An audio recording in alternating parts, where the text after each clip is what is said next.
Okay, wonderful. So with the trainer's agreement, this is kind of an overview of our expectations from what we want trainers to do and how that we want you to report information to us, as well as what you can expect from us. And so the other piece of this is that we expect that there's going to be a ton of questions about this after the fact. You know, we don't expect you to remember every part of this conversation or the training that we're going to go through. And so when you're ready to set up your first training, please feel free to reach out to us. So I have the main cart number there at the bottom of the screen. It's 860-218-9553. When you call that number, you will get to either speak to Lizanne, who is one of our cart coordinators, or myself.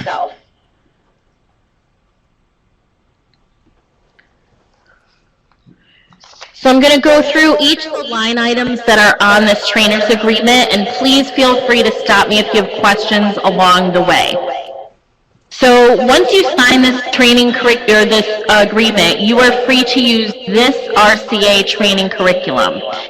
And so the reason why I collect your information and put you into our database is because then you're recognized as an authorized trainer for the RCA curriculum.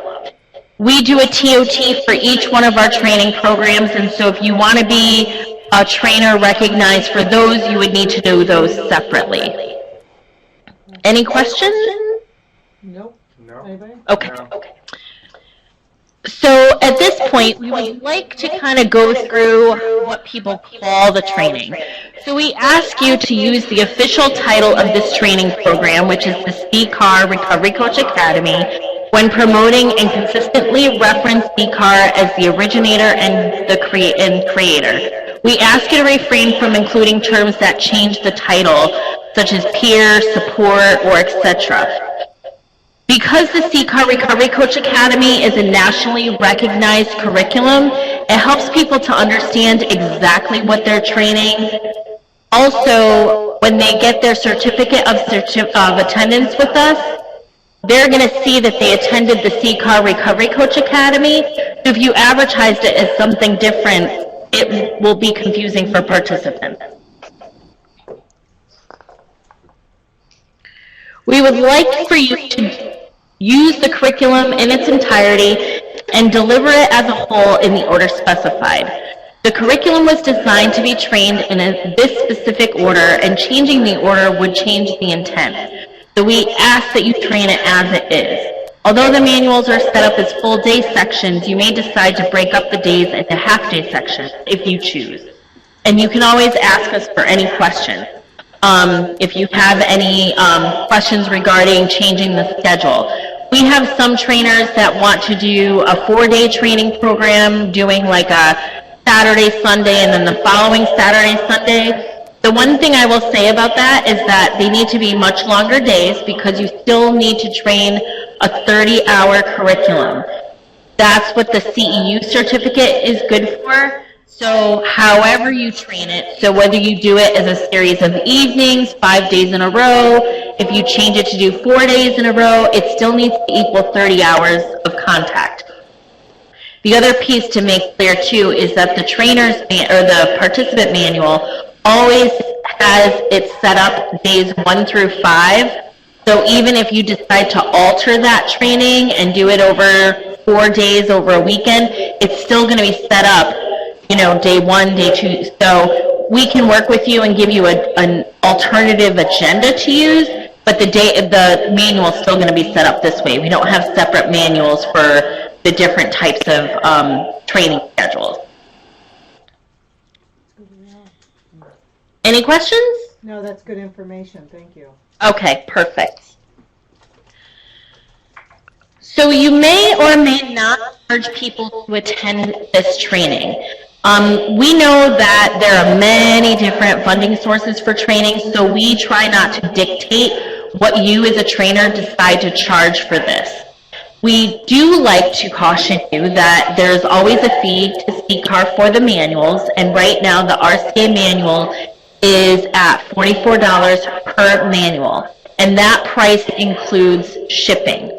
The reason why I tell you that is because I want you to make sure that whatever you decide to charge for your training, you make sure that you include the fee for the manuals. Also, the other things you want to think about including would be fees for space, if you're going to provide food or coffee, if you have to rent a projector or provide easel pads or markers or toys, whatever it is, we want to make sure that you are getting back what you're putting into it. The other piece is that we typically prefer 2 people to train the RCA because it is a long, week-long training. And so you want to also account for your time. You don't want to give that away because obviously your time is extremely valuable. The other piece of this is that there are 30 CEUs that people are able to receive when they complete this training. And so we want to make sure that people realize that there's value to this training. We've had some trainers who decide to give away the training and kind of just do it for the cost of manuals just to practice, and they have a really poor training experience because people in the class aren't taking it seriously. And so I just kind of caution some of that when you're looking to see like what we should charge. And I can tell you that the ranges go all over the map as far as different states have different levels of what they can charge for professional development. I know in Connecticut we charge $850 for the week. There are places in Florida that charge over $1,000. In New York, it runs, depending on where in New York, from like $300 on up. So it really just depends on what your market will bear. Any questions about that piece? I know sometimes the fee piece is the question that we usually get. No? Anybody? Yeah. No? Everybody good? Okay. So we do ask that you inform us as to the date, location, and number of people trained. And so in your trainer's manual, the second page that I want to kind of bring your attention to is the RCA training request form. That training request form is what we would like you to fill out anytime you are planning to run an RCA. So we have you put the dates at the top. We have you provide to us the 2 trainers, and you'll get our TOT number once I register you in our database. We want to know the sponsoring organization. We want to know where the training is taking place and who to ship the manuals to. The reason why we want to know all of this is because at this point, we get calls from people asking us about recovery coach academies that are going on all across the country.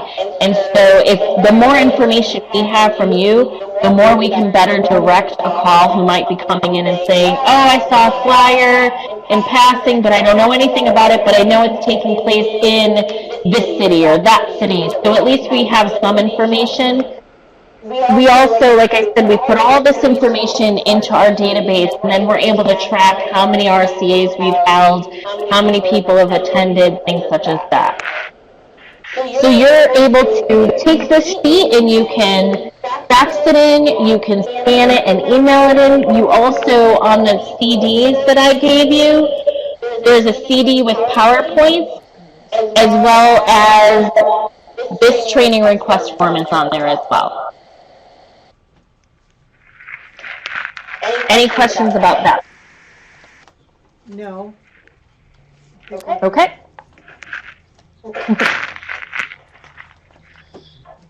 So the other piece about manuals is manuals must be purchased from CCAR. You cannot duplicate the manual. The manuals are all copyrighted, and duplicating it could result in your losing your status as an authorized trainer of our curriculum. So I did tell you already that the RCA manual is $44, and that does include shipping. We would like a notice for an upcoming training of 7 to 10 business days. If an order comes in later than that, you may be subject to additional shipping charges. We always try to work with you to try to make sure that you have what you need when you need it. But the manuals are awfully heavy and they're very expensive to ship. And so at this point, if somebody calls me the night before a training and says, "Oh my goodness, I forgot to order manuals, I need them first thing tomorrow morning," those shipping charges are enormous. They're just through the roof. But there's really not much we can do about that because we're at the mercy of UPS and whatnot. So we just try to work with you. If you're unsure like how many to order because you're still getting registrations in, I would prefer you tell us that you need 10, and then if you have to call me the 2 days before and say I need 2, it's a lot easier to ship 2 manuals overnight than it would be to ship the whole box of 12. And then obviously any questions, again, always call us and let us know. As I stated on your CDs, you have PowerPoint slides. We understand that you may need to customize the presentation. You may want to add slides or hide others, but we ask that you don't make any alterations to content. So the one way that I try to give an example about this is on day 2 when we talk about sexual harassment, or we talk about what to do in a crisis situation. Those are 2 specific areas where your agency or the organization that you might be training to has a specific protocol that they want you to follow, or they might have a specific thing that they want you to tell people in regards to sexual harassment or whatever. And so you could hide our slides and use that information, but we don't want you to alter the content. We still want you to cover those 2 pieces. It's just you might want to alter the information that you're giving. Any questions about that? And obviously if you have any questions, like, hey, I might need to put this in or take this out, you can call me and we can talk about that. The other piece too, if you want to add a slide in the beginning, like let's say there's a specific agency that's sponsoring the training and you want to put like a welcome logo, of their slide and or whatever at the front of the day just to kind of thank them or whatever, you can do that as well. So we ask that you provide a list of your participants that you train so we can add them to our database. We've included a simple Excel spreadsheet for your use on that CD that has the PowerPoint and sign-in. We ask that you return that spreadsheet to us, and I don't mind if you make a copy of it and email it, scan it, send us the Excel spreadsheet as a file. We just need to have something in the folder, so if there's a question on somebody's attendance, we have a record to go back and look at it. We do have an electronic evaluation process, and I'll get to that in a few minutes. But what happens is people forget to do that process, and then they may call us 6 months from now and say, I never got my certificate of attendance, and I need it now. It's an easy way for us to go back and verify that they were actually in the room.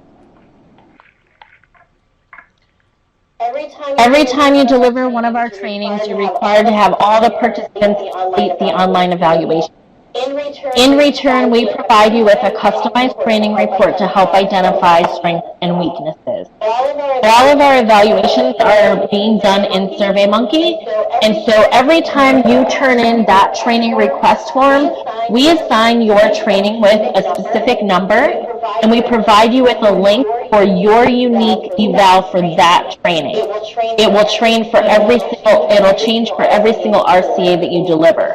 And so this way, all those participants get that unique code on the last day of training. They can go in, take that survey. We know to provide them with a certificate for that particular training, but then we can also go in and run a report and send that to you so you can get feedback on how the training went. Any questions about that piece? I love that. Wonderful. Wonderful.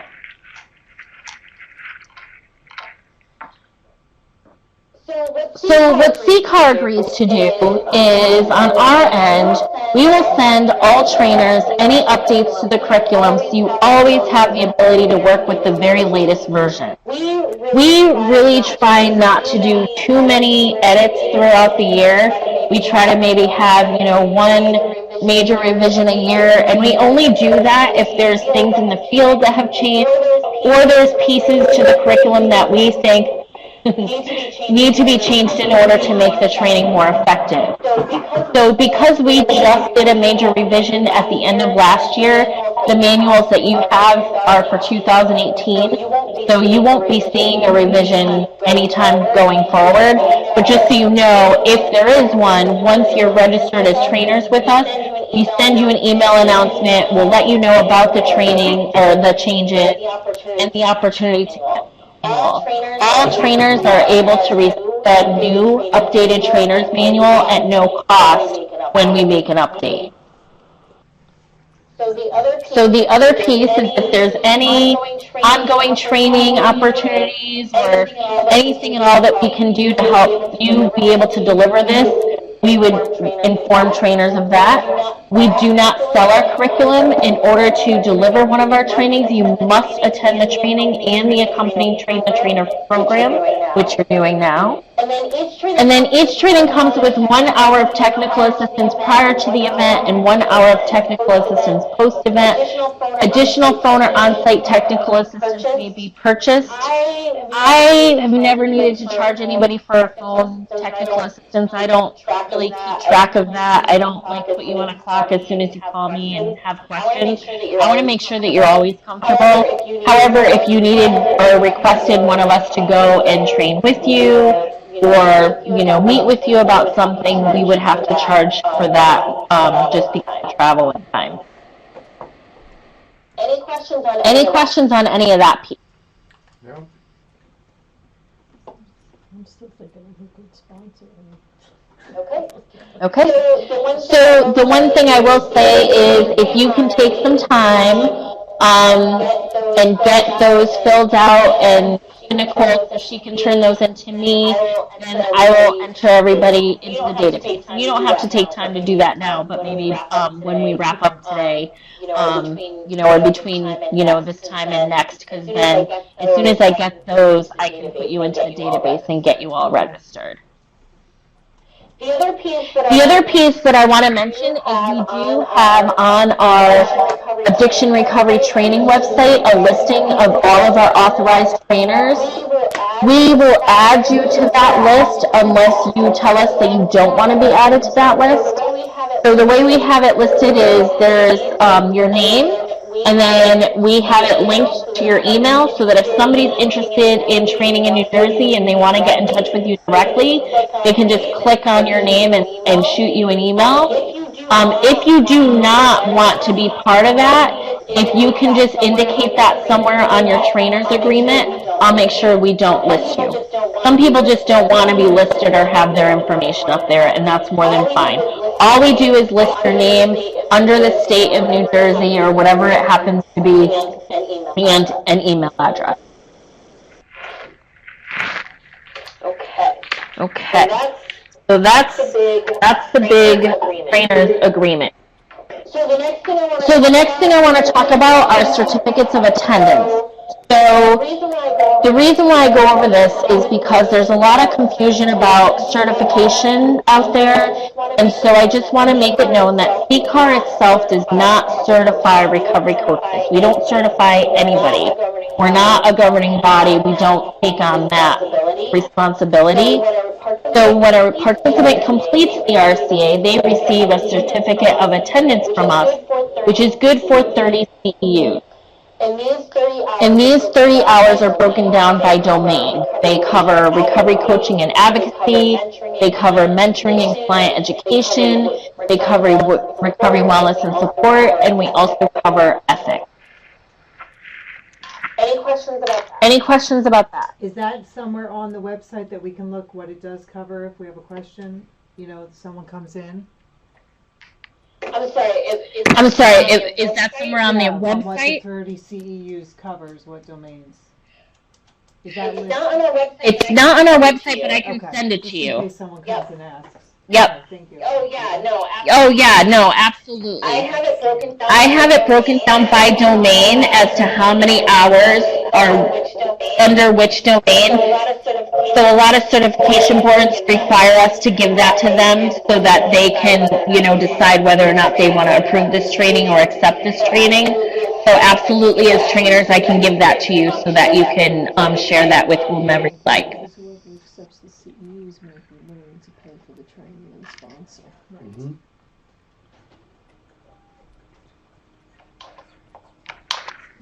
And that would be a good So to kind of go over some of the certification process, in order to become certified in this area, and I know some states have recovery coaches, some states call them peer recovery specialists, one must complete the requirements outlined by their local certification board.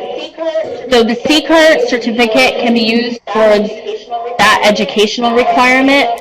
And I know right now most states are following the standard, which requires 46 hours of education, and the CCAR RCA provides 30 of those hours. And I know that they like to see 16 hours of ethics as well. Our ethics program would meet that 16 hours. So between those two, they'd be able to get the 46 hours that they need.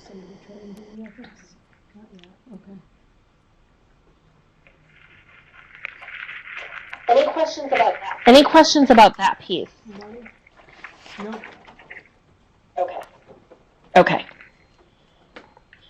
So I know you all have your own certification board in New Jersey, but what I do is I kind of give people the opportunity. So there's a link on the ATTC network site where people can actually go and look to see what certification boards are in every state across the country. CCAR is an approved provider by the Connecticut Certification Board, which is also a member of the IC&RC, which is International Certification Reciprocity Board, and so our CEUs are basically accepted by any of those other IC&RC member boards. But you can go to this area and you can look to see what states have what going on in this area as far as certifications go. So my question on that. So the one thing that I do also want to mention is that we've started issuing what we have designated as a recovery coach professional. Because the CCAR training curriculums have become the gold standard as the trainings accepted by many certification boards and state agencies across the country, we wanted to kind of recognize people who have kind of gone above and beyond and taken all of our training courses and things such as that. So right now, people who take our trainings, because we don't certify anybody, call themselves CCAR trained recovery coaches. So we came up with a designation that is, as I stated, a recovery coach professional, and it's for anyone who's looking to establish themselves as a professional recovery coach in the field. The requirements include training hours, a resume or essay outlining their experience with recovery coaching, and then instead of relying on an examination the way most certifications do, we actually have an interview where we will call somebody and go through a series of questions and things.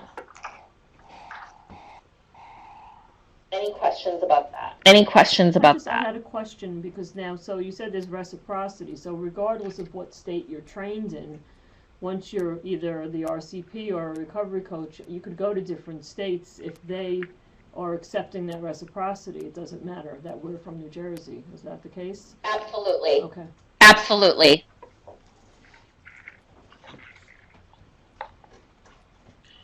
So here's where you can find some additional support. We have an addictionrecoverytraining.org site. That's the Center for Addiction Recovery Training website. You can find that if you do /TOTs. You'll find a bunch of information for trainers. So an electronic copy of this training request form that I gave you. There's some marketing materials under there, really anything, some frequently asked questions, There's a bunch of stuff on there. So I encourage you to go and look at that. And then again, if you have any calls in regards to ordering books or registering trainings or any questions about anything that we've talked about, Liz Ann Barker at CCAR, and there's her number again and her email address. Or you can always get in touch with me as well. My email address is Stacy, STACY, at ccar.us.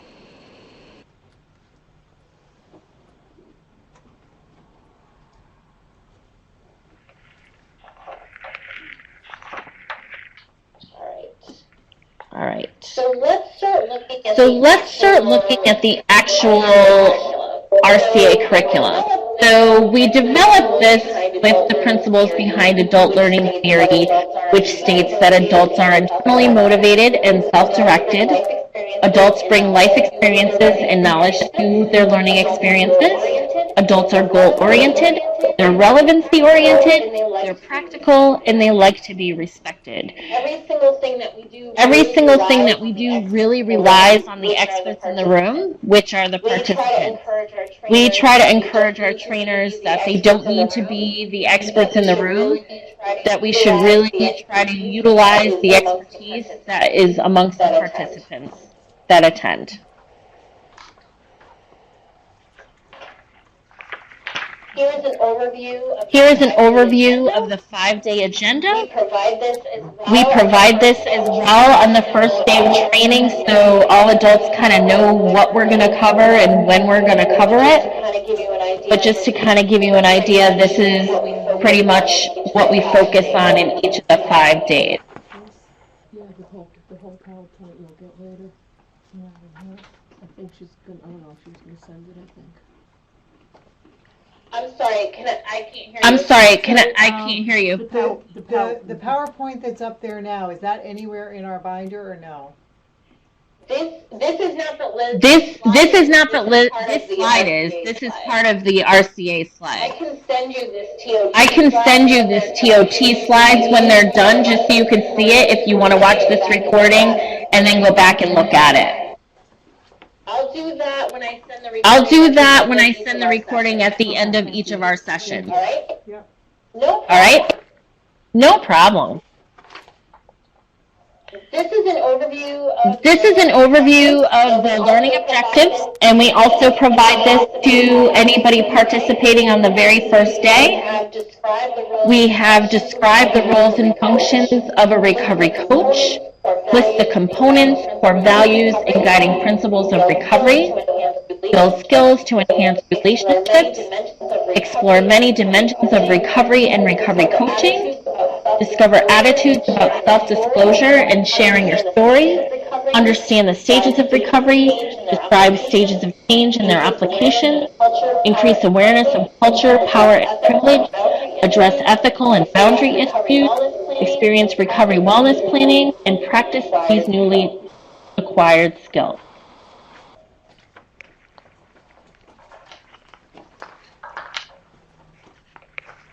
Now to the TOT. So now to the TOT manual. So I'm going to encourage you to kind of go through and look at, if you look at section 1, section 1, and again there's 5 different sections in here. The first one would be for day 1, and then subsequently day 2, day 3, day 4, and day 5. I want you to turn to page 3, where it kind of shows you the welcome page.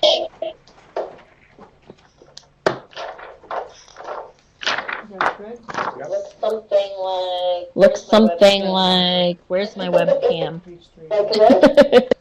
Like this? Okay.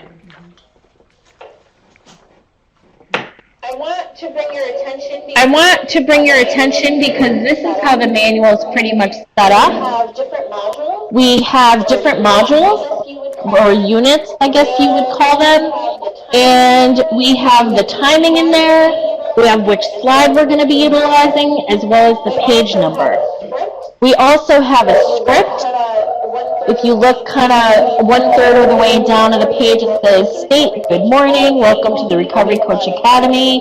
a week-long academy designed to prepare you, blah, blah, blah. I won't read it to you because you can read it. But we have everything pretty much spelled out in here and everything that we'd like you to cover. We do this for every single module. There are also different boxes, like if you'll notice down towards the bottom of the page on the right-hand side, there's a little box that says Trainer's Note, and it's just something that we just want to bring your attention to. So again, we do provide you with the script. We ask you to make sure that you get to all of the points that we have outlined here, but as you get more comfortable, you may prefer to use your own words. We just want to encourage you that if you do personalize it, you know, which obviously we know everybody, once you get going and starting to train this a number of times, will start to memorize certain things, that use of your own words and experiences don't overshadow the learning that we want participants to experience. That makes sense? That makes sense? But do you see how each of the pages are laid out? So, I mean, literally, you could take this manual and start training as early as next week with doing nothing more than just reading from the materials. So the other piece that I want to also encourage you to do is the reason why we have this in a 3-ring binder is because it's really cumbersome to kind of hold the binder in front of your face while you're training. But if there's something that I want to make a point on and I want to make sure that I'm providing the exact exercises so people aren't getting confused with what I'm telling them, I might read them and I might just say, hey, I'm going to read this from the manual so I don't miss anything, and I can take that page out and hold it up and read it, so I'm not staring down into a manual. I'm actually looking straight ahead and projecting my voice with the sheet in front of me. The other piece about this manual is you'll also notice on the opposite page, so the page before page 2, gives you kind of a rundown of all the different modules that we have going on that day, with what the suggested timing is, what PowerPoint slides and manual pages, and if you want to write any notes. We use that page to, if we're going to have 2 people train, people might say, okay, let's take a look at this and let's divide it out, and in the notes it might be me, them, kind of thing. I also will sometimes, and this is something that I just do, because we have our program runs from 9 until 4, I might put in there sometimes, like if I need to be done with something by a certain time, I may put in there 9:45. So that when I go up and look at the clock, like I know when I'm getting close. I may not know that I need to spend 45 minutes, but I know, boom, 9:45, I got to switch gears and move on to something else. So feel free to use that as a tool however you see fit.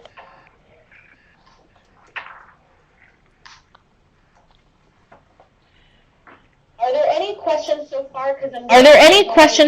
Because I'm going to start going into an overview of day 1. No, I think it's pretty self-explanatory. Right. Okay, perfect. So day 1,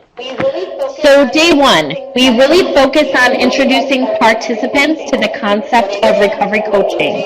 What it is, what they do, how they function, and most importantly, why recovery coaches are an important piece of the recovery process. Through the first day, we want to make sure that participants participate in an array of different introductory exercises to not only help introduce themselves, but to begin to understand the process and the scope of recovery coaching. So the 2 learning objectives that we really focus on day 1, remember that big list of learning objectives that I showed you a few slides ago, we look at describing the roles and function of a recovery coach and listing the components, core values, and guiding principles of recovery. The other piece is this is where people start establishing that safe environment. So you want to make sure, and this is why I talk about, delivering the curriculum in the order that it's intended to be delivered. Because if you remember day 4, where it gets really heavy and we start talking about power and privilege, and we do that power walk, We would never want to do an exercise like that on day one. We're still kind of learning about each other those first couple of days, which helps us to kind of establish those relationships so that we can get deeper and do a little bit more later on in the week. So here's what the agenda looks like. For day one. The introductions, overview, creating a safe place, working agreement, who am I, spectrum of attitude, what is recovery, components of recovery, recovery core values, guiding principles of recovery, and what is a recovery coach. I will tell you as we start going through this, you'll realize like how quickly the day goes. So as a trainer, you'll find at the beginning of the day, you'll be like, wow, we have a long day ahead of us, and then it goes so fast, you won't even realize. Like all of a sudden you're at your first break, then all of a sudden you're at lunch, and then all of a sudden you're doing pluses and wishes at the end of the day. It really does go very fast. And that's another reason why we try to encourage people to have 2 trainers, because when you're training that fast and you're going through so much content, it's really exhausting. So to have somebody there to kind of help carry that burden with you is really helpful. So I'm going to go through and actually pick apart the entire day. So on the morning of day one, we provide that opportunity for people to do introductions. And if you remember, we provide that script that asks them to tell their name, where they're from, their recovery status, and why they're even here. And there's a slide that goes along. So that people can kind of have that up on the screen and kind of go through that piece. The other piece that I shared with you earlier that we always give an overview, and so that 5-day agenda that I pointed out as a slide, we kind of give everybody that sense of what we're going to cover during the whole week, and then each morning of the training we provide a full agenda for what we're going to cover that specific day. On day one, we also create the working agreements.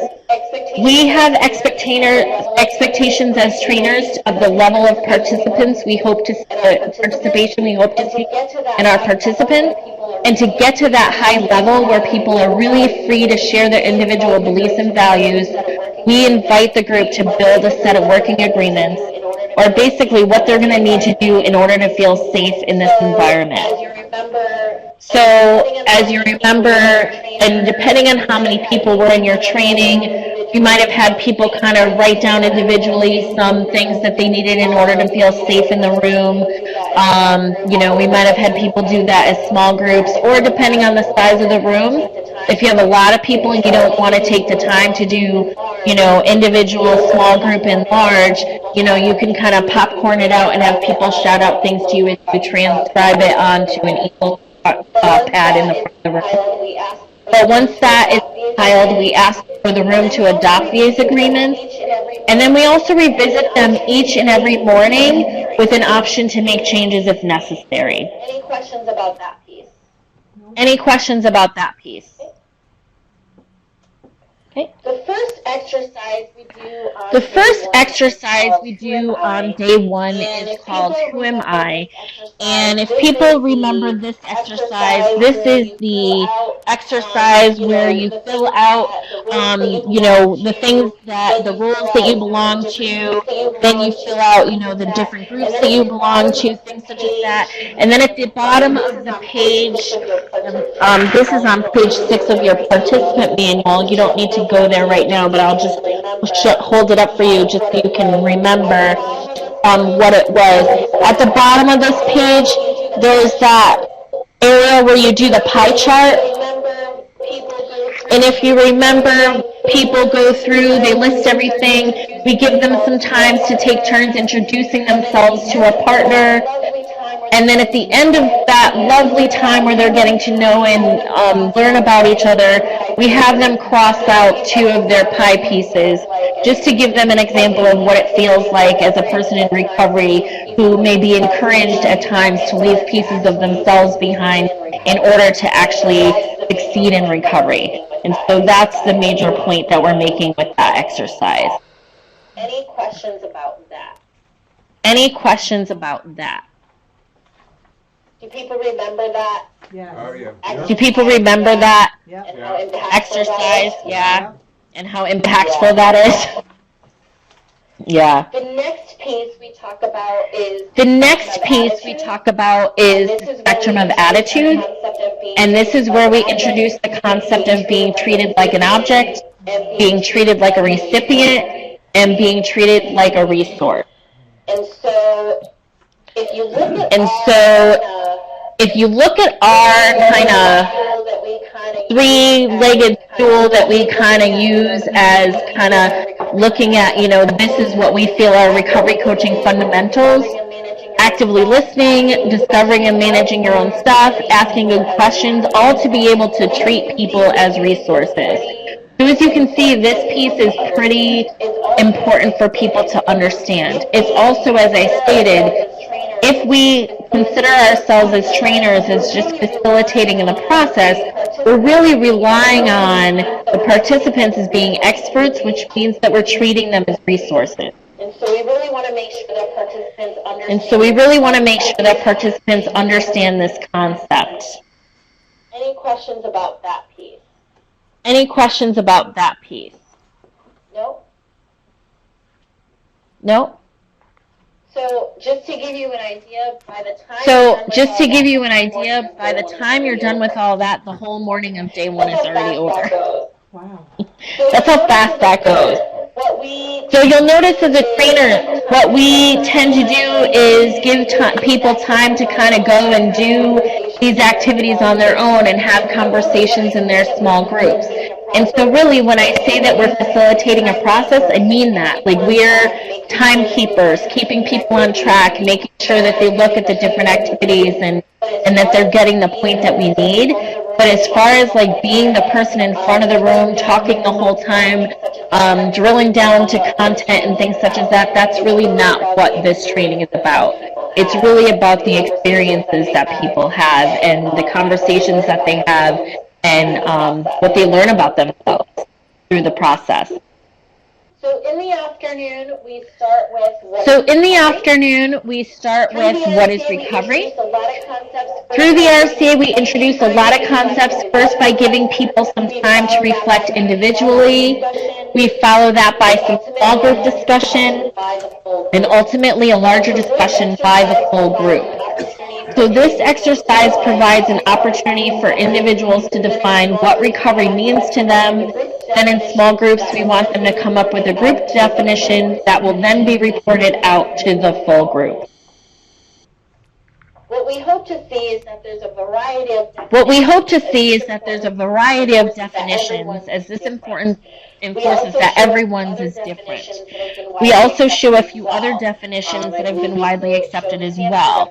I believe we show the SAMHSA definition. We show another recovery coach class definition. But the big piece of this is to really see how people react to and if they can support the C-card definition, which is you're in recovery when you say you are. And if, I don't know if you all remember when you experienced this training program, but there's usually a lot of conversation around that piece and that definition. Yeah. And so that's the one thing too is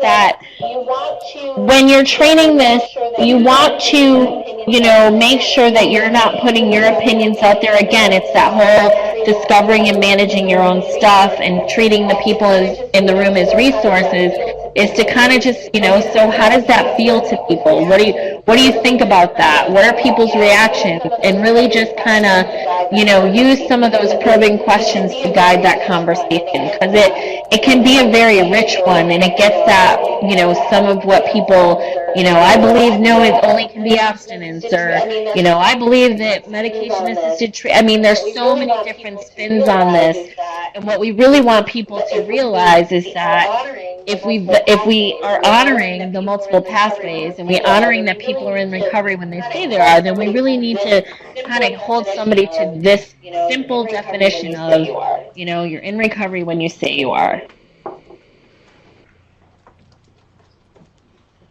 We then start going through some pieces. In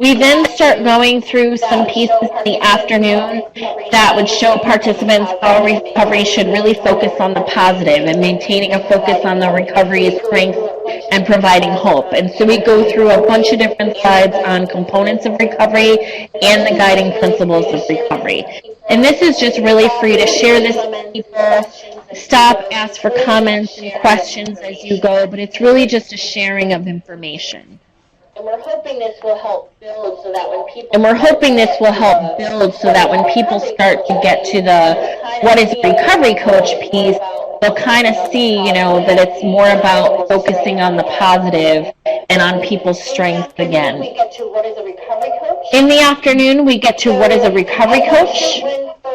So I'm not sure when folks took their Recovery Coach Academy, but I want to bring you to, let me just go into page 15 of your manual, the participant manual.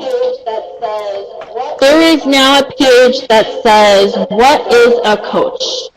Oh, I'm going the wrong way again. And so what we want people to do with this page is, what characteristics do you see in a good coach, and what characteristics do you see in a bad coach? We want people to really understand the concept of coaching and what that is. And we provide more of an understanding to folks as to what a definition of the word coach means, so that when people, a lot of people are like, well, if you're a recovery coach, what does that even mean? And sometimes it's just simply understanding that the word coach means to help, provide support, provide some guidance, provide some mentorship. And I think the coach piece is something that we kind of lost along the way a little bit. And I know that there's a lot of back and forth about calling people peers and things such as that. And so we really want to focus on, that we're coaching somebody through this process. We're there to cheer them on. We're there to, enforce what they already have going on and to question them when they have some doubts about things, but to really be there to help coach them. And so that's something new for this year's version of the RCA. So the next piece is actually to go through and think about the different skills and roles and responsibilities of what we think a recovery coach would need to do. And once we've finished that, that's another one of those pieces where we do it individually, then we do it in small groups, and then we kind of report out what our lists look like. So at the front of the room, there's a list of all of these roles, responsibilities, and skills that people think are aligned with that of a recovery coach. And then we move further into review the slides from Bill White on the specific roles of the recovery coach. And that's where we kind of pick apart what does it mean to be a cheerleader and mentor? What does it mean to be an advocate? What does it mean to be a lifestyle companion? All those different things that we go through. The other piece that we do is we talk about what a recovery coach is not. We spend some time in making sure that people understand that it's not somebody who is a counselor. They're not a doctor. We shouldn't be discussing drug dosages and things such as that. And then there's also, at the end of the day, there's that wonderful table by Bill White that shows the differentiation of the role between a coach, sponsor, and addiction counselor. So participants will start to understand the concept that when we ask them to stay in their lane. Any questions about that piece? Any questions about that piece? No. So the final day or the final activity on day on day one, under that what is a recovery coach piece, is the self-assessment that we ask people to do individually. And it really has all the different roles that we just got through going through from Bill White, that motivator and cheerleader, lifestyle companion or consultant, things such as that. and really go through and think about themselves and where they might see some strengths and weaknesses. And we hope, as we do this again at the end of the week, that they'll see some growth in some of those areas from the beginning of the week to the end of the week. Then at the end of day one, we do what we call pluses and wishes. each day, And it's a way to just touch base each day. And so using a flip chart or easel pad at the front of the room, we draw a T, and on one side we have pluses, and on the other side we have wishes. And these are just a way for us to collect what we think, what the group thinks went well, and what they wish they had more of, or other things that we wish, they might wish. Sometimes wishes are out of our control. However, having this forum gives them an opportunity to voice those things so that they're not kind of hanging on to them, So sometimes a wish is as much as, I wish we had more time to talk about this topic. And then as the trainer, you can say, that's a great suggestion. We are going to get more to that topic on day 3 or 4. Somebody might bring, well, I really wish we had more coffee in the room. So, you never know what people are going to bring up, but that's where we really want to take the time to think about what is it that folks might need or want, and be able to kind of self-adjust on the way. any questions about any questions about any of the things that I covered as far as So day on 1 pluses goes? and wishes, do you kind of try to do wishes if you can? Yeah, absolutely. And so with the pluses and wishes, Yeah, absolutely. And so like with I the said, pluses and wishes, sometimes people say, I wish we had like I chocolate. said, sometimes people say, I wish we had chocolate. Have the And as a trainer, if I, have the wherewithal, I might go and buy chocolate, or something for the next day. Sometimes they're just little simple things like that. And so it's just one of those things where if you get a kind of sense of the room of whether or not they think everything's going great, they want more small exercises, whatever it is that they can suggest, if there's some things that we can say, we are going to do more small exercises as the week goes on, or we are going to cover that topic later. It just gives the understanding that there's a give and take, and that it's not just us kind of dictating the way this is going to go, and it gives them an opportunity to voice some input. So what else as far as logistics of setting up a training can I answer for you? What are some things that, like, some burning questions that you have about that piece? Do you have some, Dawn? Some things came up to me as we were passing by, but I was, of course, you were so in touch with them that we would ask you as to these matters. I was somehow relying on Nicole a lot. Don't rely on me. Yeah. So I want you to know I'm escalating into this wizardry, that we'll have to go to. Don't do it.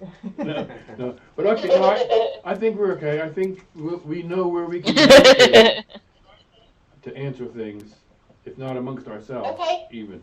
So I do have, as we go Okay. through training, you recommended 2 people, train together. Sure.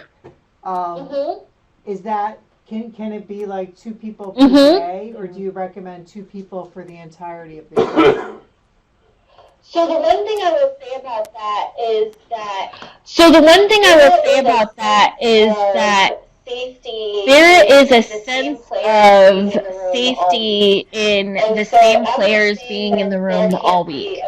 And so I'm not saying that there can't be additional trainers in and out, but I think there should be one constant throughout the week that people can kind of attach themselves to, The other thing too is that with 2 trainers in the room, some people might feel, a connection with one, or, when you're sharing your stories of trainers, with people and they hear your past experience and things, they may feel like, oh wow, you know, I really connect with this person, and so if they have something like a burning question, they may come up to you during a break and things, and I feel like if you change it too much, I don't know if they'll have that same sense of community that they get, the way that usually happens in the RCA. Means as far as the setup, you know, if you have 2 or 3 people that are constantly there, then, you know, the other 2 or 3 could do that kind of stuff. Is that? Because I mean, you still have your snack time and your food and your post-it notes and the writing and. Absolutely. So what we typically do is... Absolutely. So what we typically do is we'll have 2 people. Now we also have a separate person that might do registration, and so they might be standing there with the manuals and the name tags and making sure people sign in. And then I usually send folks home, like that person back to the office after the first break in case there's questions or people coming in late. If you don't have the luxury, you can just keep a table in the back with name tags and sign in and manuals. You can put manuals on each chair, you know, however you want to do that piece. But what we usually do is once we kind of go through that agenda page and assign, like, this is your module and this is my module, if it's the other person's time to speak and there's a chance to do a recording on the easel pad, they might say, hey, Stacy, do you mind transcribing this while I go through this piece? And I would just jump up and do it. So you kind of tag team throughout. I see there's pluses on both sides of the page. You know, you just might not have 2 people that can do this 5 consecutive days. That's all there is to it, as ideal as that might be. On the other hand, you want to create an impression that, wow, there's a team working here. I see all kind of hands coming in and coming from the side, and things are happening, and just they're happening, you know. And I think then that, you know, the specialist, maybe you know, bringing a facilitator in that wasn't there and wasn't part of the primary team. I think that's good, just to create like an impression of depth. There's recovering people here who know what they're talking about, not just these 2 people. I think there's pluses there to be seen as part of the learning. Yeah, the biggest thing that I will say with that is that... Yeah, the biggest thing that I will say with that is that the one thing we want to make sure is that the people that are presenting the C-card material are people who've been through the TOT. So if you want that to be, you know, if there's 5 or 8 of you and you want to decide, hey, throughout this week, I'm going to be the main person, but can you 3 kind of come in and out and help me because, you know, I'm going to need help with some of these sections and things such as that. I think that's okay. The one thing I caution is having a support person or somebody who hasn't been through the training standing in the front of the room with you, because people just identify them as a trainer, as a C-CAR authorized trainer. And so if for some reason something happens and, you know, they come back and they say, you know, this person was up there and they weren't really, you know, this or that or the other thing, and then they're not on my list of authorized trainers, I won't know what to do with that. And so I think it's really important that we make sure that the people who have the authority and know the curriculum inside and out, the way you all are going to know as trainers, are the ones that are really teaching the class. But again, I don't see where there can't mean that somebody isn't helping you with the behind the scenes stuff and helping at registration or ordering making sure the lunch comes in on time, or making sure your projector is connected, you know, things such as that. Something there. Let me share this. As when I was sharing a minute ago, it never entered my mind that someone would be a trainer. You know? I didn't even consider that. You know? Of course we all are, you know, if somebody's going to stand there in front of the room, in my opinion, you better be a trainer. Yeah. Period. I've had people request for other people to have assistance. I've had people request for other people to have assistance, help assist them with certain sections, and they haven't been through the TOT. And I just caution them, because if you're up at the front of the room, people assume that that person has been through this process. And to me, that's also a privilege. You all pay to be here to go through this process. You're spending time to go through this process. I don't take that lightly, and so I wouldn't want somebody to just get their hands on a manual and think, oh, okay, I can stand up and do it because I have the materials. That type of thing. Environment that we seem to be operating in, and it's worsening. We better not take anything for granted like that. Right. I appreciate that. Does I appreciate anyone have that. Questions on the background part of it, or? I think you made it very clear as far as the things that need to stay constant and the things that can change. So I think we're all on the same page and understand that now. So, thank you. Wonderful, yeah. Wonderful, Any yeah. other questions? So one thing I can talk about a little bit is... Any other questions? So one thing I can talk about a little bit is the size of a class, You want to have in front of... because that also gets into how many people you want to have in front of a class as well. So one of the pieces that trainers will ask me is how many people is too little of a class and how many people are too big of a class, and what if I only have 5 people, can I then just do it with one trainer? And so I'm going to be completely honest. If you only have 5 or 6 people in a room, I'm not saying you can't do the training, but I'm going to say as the trainer, you're going to do a lot of talking. Because a lot of this curriculum, and you've experienced, is based on people having those rich, in-depth conversations. And the fewer people in the room, the more you as a trainer are going to have to stretch some of those modules to keep that conversation going. And so we kind of think that around like 20, a few under or a few over is kind of like the ideal training size.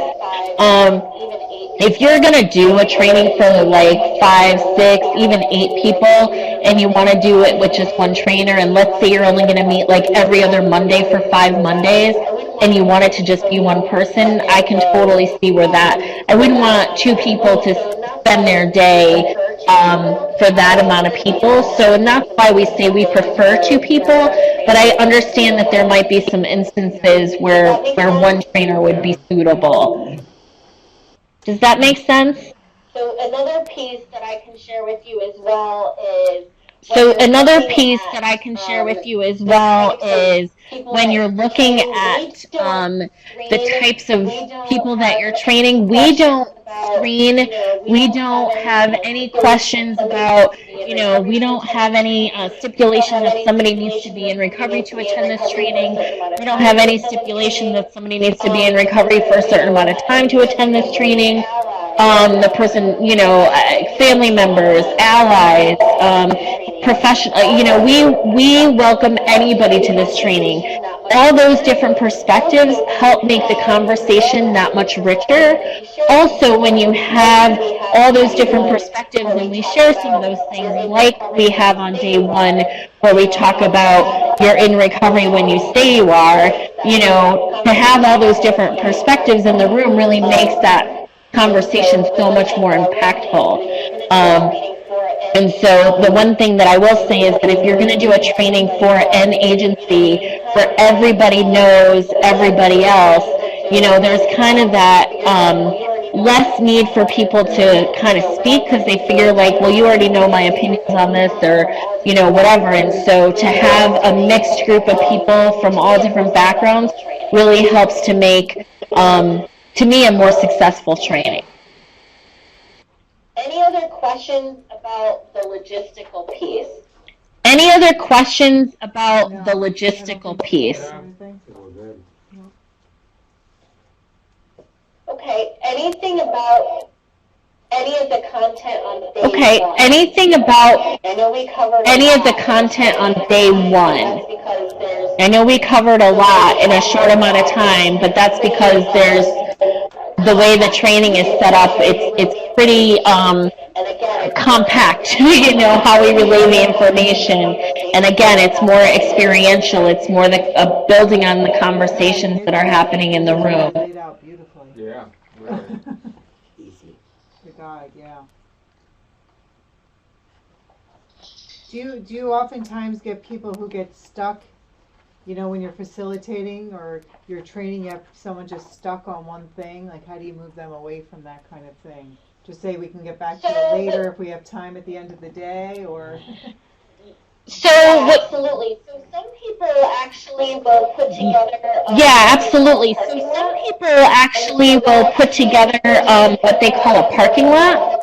And so they'll actually put a sheet of paper on one wall, and it's called parking lot, and they'll introduce it by saying, you know, if a topic comes up that we don't really have the time, or if people are kind of like not letting go of something and we really need to move on, then we'll kind of put it over here in this parking lot so we don't lose it. And sometimes it could even be a question that they ask that they're really like, you know, well, I really need to know this. And you as the trainer may not have the answer. And so sometimes what I always try to do as a trainer is to say, well, what does the group think about that? And what are the experiences that are had in the group, you know?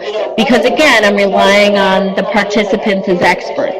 You know, but if something does come up and somebody's like, I really wish I knew an answer to this question, and they can't move on without knowing it, putting it in the parking lot also, like, you know, you can say, I'm going to look at this at the lunch hour or at a break. Let me put it over here so that we can kind of move on, but it won't be forgotten.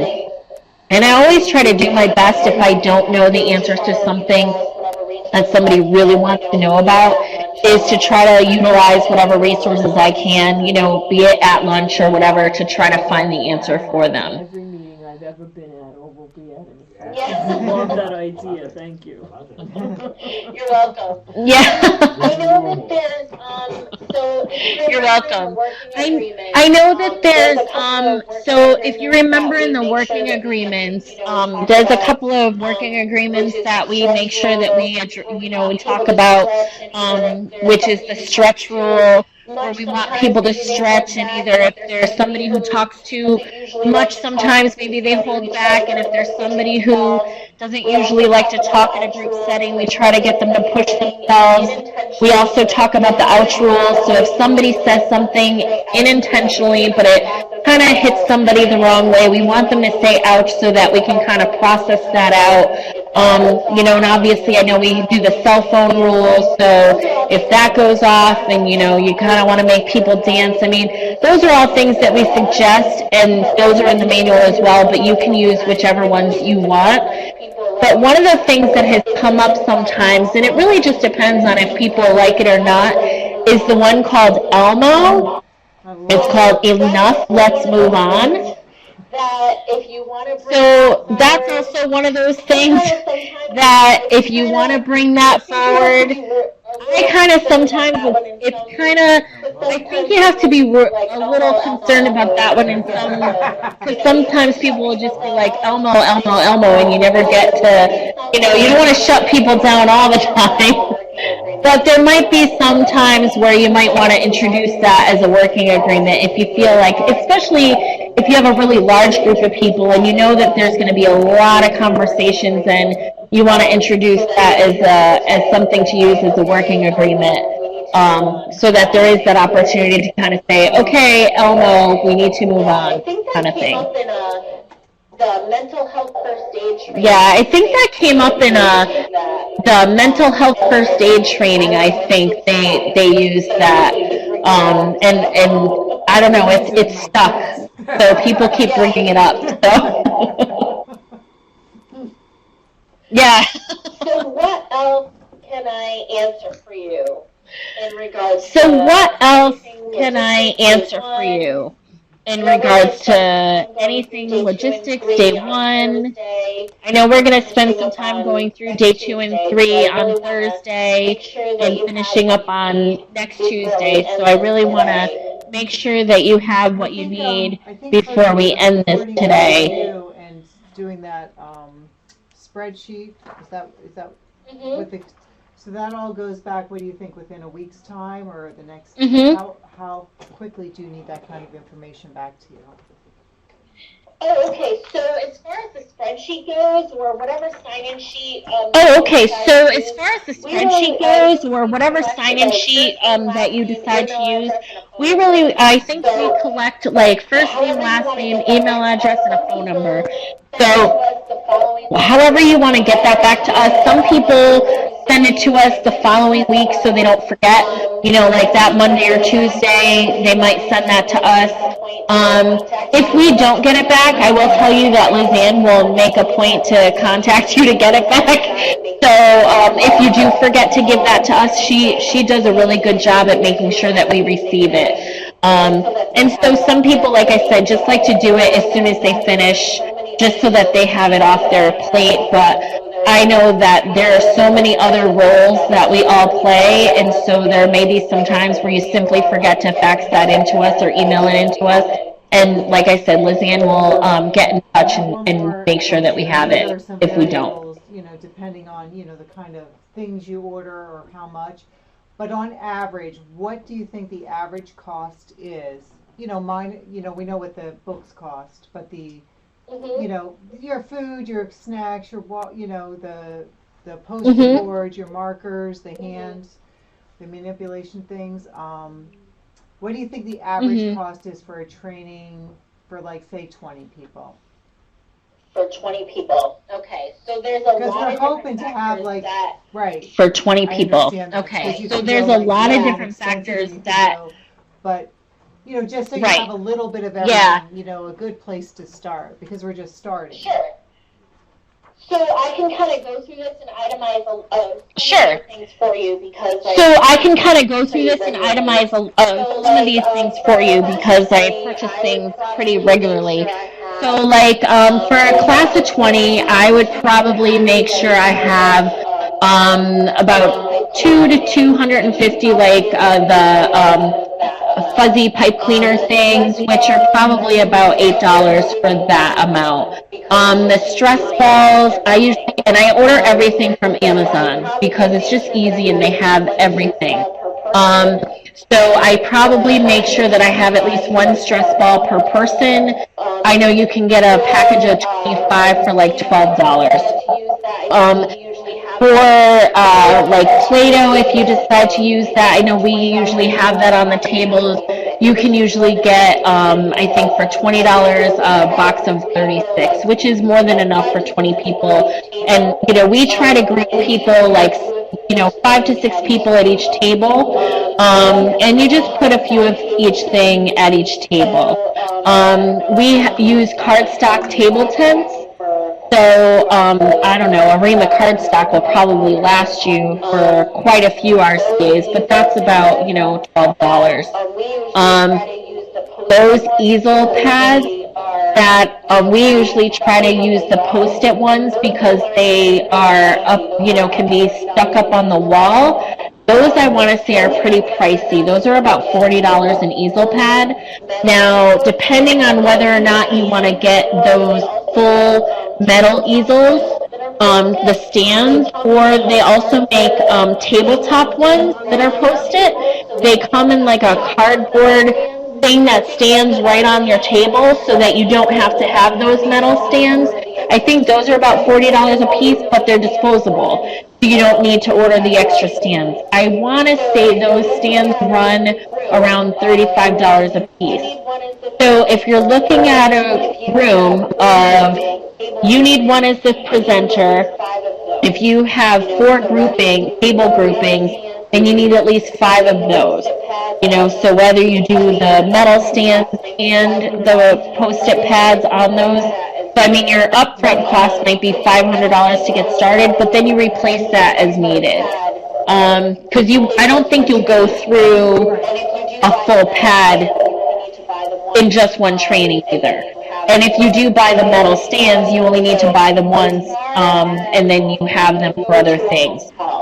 So as far as if you're going to go to a hotel, the one thing I will say about a hotel is hotels will charge for the room, they charge for coffee, they charge for food, they charge a service fee, they charge taxes, there's like all kinds of charges. And so if you can negotiate a decent rate for the room, when I book a hotel in Connecticut, I have one that will waive the room fee if I spend a certain amount on food.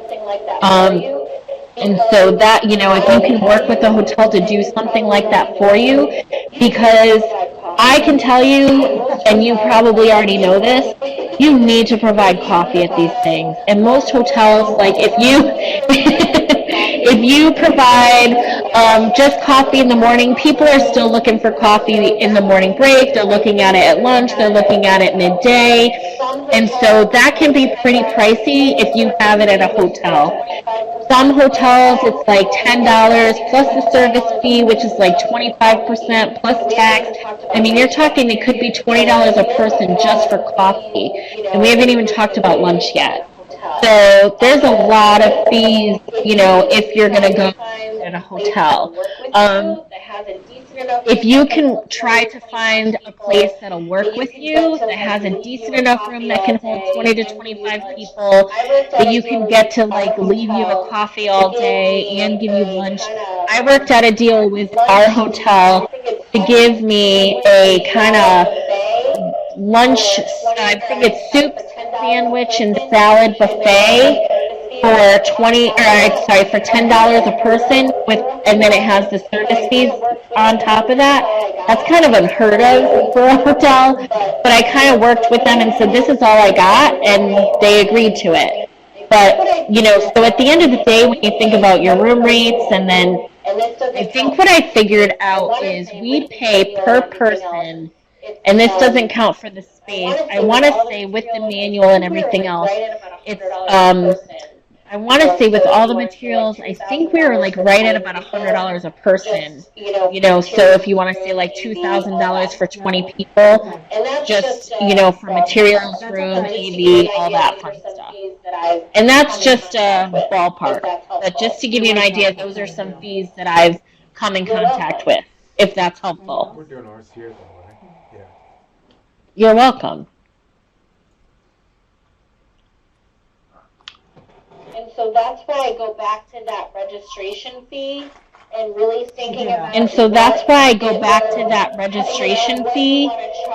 thinking about what it will, what you want to charge for all of those things, plus your time. And I mean, people sometimes are, I can't believe $850, that's so expensive. Some of the trainers that I have, because we use master trainers, charge me, I can't even tell you how much, a lot per day. And so when you think about it, and with all the fees that go into lunch and coffee and everything else, I mean, it does add up. People see that, you just can't do it for free, and you just can't do it on the price of a book. You know what I mean? Right. You'd like to if you could, but it just doesn't make sense to do it that way. Right.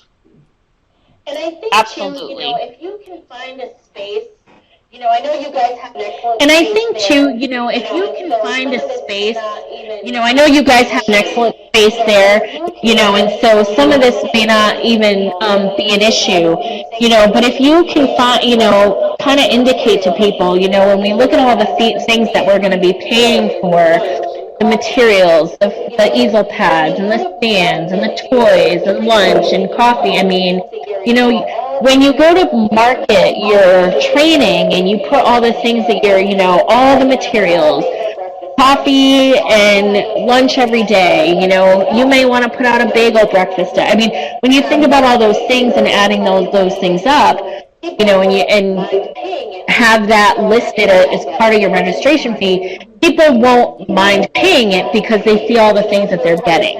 Exorbitant fee and then tell people they have to be on their own for lunch. It's really hard to charge an exorbitant fee and then tell people they have to be on their own for lunch. That's good. I want to get everybody an Elmo doll.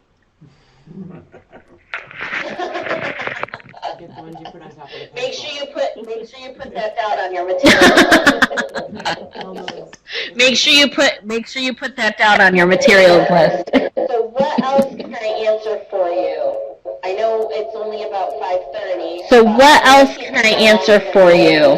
I know it's only about 5:30, but I don't want to keep people longer than they need to be kept. So what else can I answer for you while we're still here? You know, having 2 trainers for the number of days, better to have 2, and if you were to have more, or say people had a special section that they like to present, but if everybody, I mean, I just want your thoughts on it, you know, what you think about it. Is it on, you know, day one when everybody's actually sharing themselves, if everybody was there on that first day, and then maybe people came and went a little bit, so that when everybody, you know, Yeah, that was noticeable. That you know, way, so yeah. you would have somebody consistent, idea, probably you know. 2 Yeah. throughout the whole time, and then other people might pop in, but they've already been there for that initial bonding. Yeah, that's Does that exactly how sound- it's done in our session. Yeah? Yeah. Okay. Well, I want, Stacy, what did you Yeah, think? no, I think it's important during that team building day. Yeah, no, I think it's important during that team building day, you know, that day where you're really having introductions and things such as that. I think it is very important to make sure that the people that are going to be leading the training are introduced, you know, because I think what happens is, like I said, there tends to be such a feeling of community within the group that when somebody enters in, like later in the week, it's like, well, who is this person? Why is this person here? You know, kind of thing. And so I think it just helps set it up. And so absolutely, if you wanted to even have people come in for that initial introduction and designing the working agreement so everybody's on the same page, and introduce it with, you know, there's 4 of us here today, you know, each of us are going to be popping in and out. We're your team of trainers, you know, but just so you know that this is who we are, this is why we're doing this, and everything else. I think that goes a long way to, you know, to extending that relationship building beyond, you know, when people are actually in the room. So that this way, when they do come back, people are already familiar with them and they know why they're there. I know this comes up, and this just goes back to that. So one other piece I can tell you, because I know this comes up, and this just goes back to that whole adding people in. So let's say you have your 5-day training academy, and you get a phone call or an email from somebody who can't attend a day. And you need to figure out, like, how to make it up with them because they've missed a whole day and you need to attend all 30 hours to get that certificate of attendance. So we handle it in a couple of different ways, and so it really depends on what you're comfortable with. So if it's convenient, you can have that person attend that day and make up that day at a future RCA so that they get the full impact of what that day is. And again, I would make sure that you let the group know that, you know, on day 3, so, you know, even the evening before, like on day 3, somebody's going to be joining us who missed this last time, you know, just to kind of, again, honor the community that's been built in the room. So that is obviously the easiest way, is to just have them jump into another class and retake that day. Another way that you can handle it is if you don't mind spending time with them one-on-one, you can work with them to get through the content, but again, that takes your time, so it's really up to you if you want to do that. And now, even though each day is 7 hours, if you work with one-on-one with somebody, I don't expect you to spend 7 hours with them, you know, but I do expect that they understand the concepts and they learn what they missed that day. And so I leave that to your judgment to decide whether or not you feel that they've fulfilled the requirements, or, you know, and learning the different modules of that day. Might be totally outside of your scope. I heard some people that became recovery coaches and they got scholarships through CVS or Dwayne Reed or whatever. Do you know anything about that? I don't. Okay. So I can tell you that when I don't. And so I can tell you that up their own trainings, it's really when trainers design their own trainings and they set up their own trainings. It's really what they decide to do. If they want to see if an agency wants to scholarship some folks, if they want to, I can give you an idea. Like, so there was one trainer who worked out a partnership with a church and got to be able to use the church conference facility for free for the RCA by giving them a couple of scholarships, and every time they ran an RCA. But that's all dependent on you as trainers and the relationships that you all have. As far as CCAR goes, we don't have any arrangements with any agencies, insurance companies, or whatnot to be able to provide scholarships.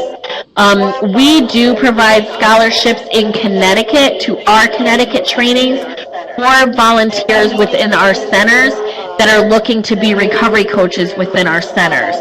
But we make them go through, they have to go through process of becoming a volunteer in our center. They have to donate a certain amount of hours. They have to participate in some performance support groups before we even get to the point that we allow them to apply to come to our RCA. Some we'll have to discuss, You're welcome. how we want to handle that within our community here. And I mean, with scholarships too, it's the same thing as undervaluing the training. So And I mean, with scholarships too, it's the same thing as undervaluing the training. So you want to make sure if you're giving it away that it's so whether you give kind of, I don't want to say like that people value that opportunity.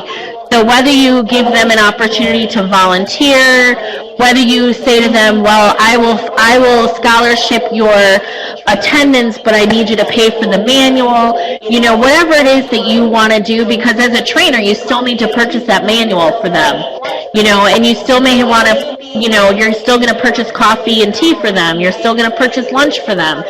So there may be, you may want to say, I understand you need a discounted rate, but I need you to cover this and this and this. So instead of paying $500 to come for the week, I need you to pay $125. Sometimes when people give something and put something into this, they value it that much more than if you just give it away. And determining that, and I think we're all on the same page. From what I've heard so far, which is a good thing. Yeah. For sure. anything else? Yep. I don't. No? Anything else? I think we're good here, Stacy. I don't know. We might have something on Thursday as we sleep on it. Yeah, no, and I was just going to say, and that's fine. So if you guys have any questions... Yeah, no, and I was just going to say, and that's fine. So if you guys have any questions between now and when we meet again, feel free to email me. My email again is Stacy, STACY, at ccar.us. And so what I would just say is if you send me something that I think would make sense for us to review in the big group, I'll bring it back and we can spend some time before we dive into day 2 and 3 going over some of those questions. All right. Not at all. We'll pick up on day 2 and 3 on Thursday. No, Okay. not at all. We'll pick up on day 2 and 3 on Thursday. See you Thursday. Wonderful. See you Thursday. Thank you all very much. You too. Thank you. Thank you. Wonderful. See you Thursday. Have a good rest